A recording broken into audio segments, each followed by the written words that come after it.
Welcome back to the Wargrove of Woe, and in today's video we're going to be taking a look at endless spells and how they work. I really enjoy endless spells and I think they are a wonderful facet of the game, but they can be somewhat obtuse in how they work or how certain armies use them, and I hope to rectify that in this video for someone who's just learning the game. Without further ado, let's get started.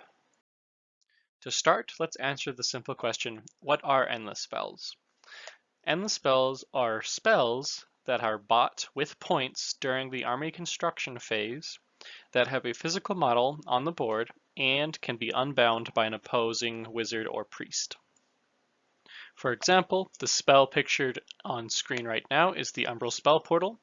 It allows you to essentially increase the range of spells shot through it, giving you a little bit more versatility in your magic casting. There is a lot of endless spells that have simple utility effects like this, and there's others that just simply do damage. I personally think the utility spells are much more valuable, but that's a personal opinion.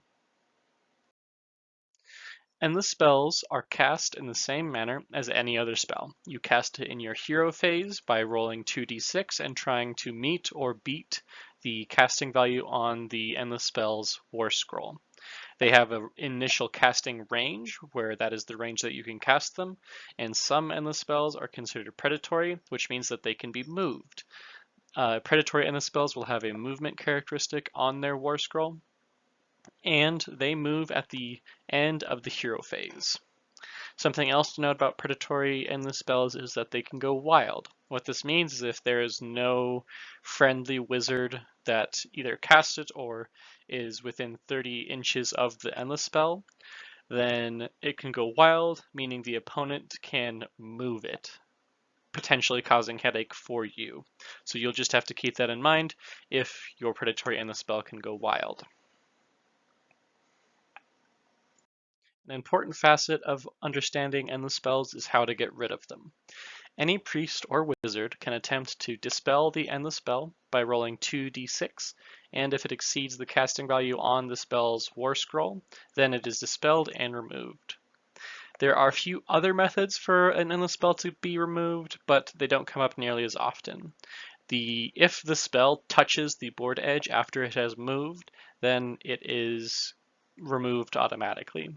Or if there's a method on the war scroll that removes it. An example that comes to mind is the very simple burning head.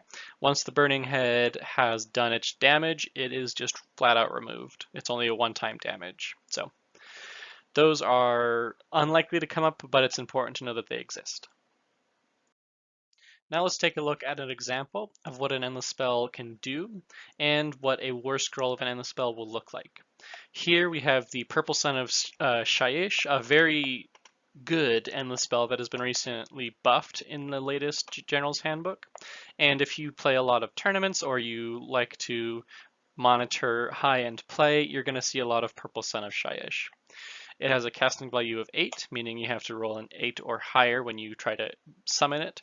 It has a range of 8 inches and a movement of 8 inches, meaning it's predatory.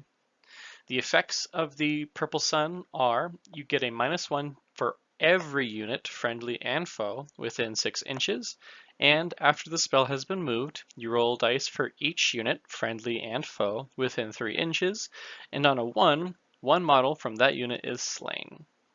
This is a very good spell, especially for countering save stacks or to really burn through enemy armor.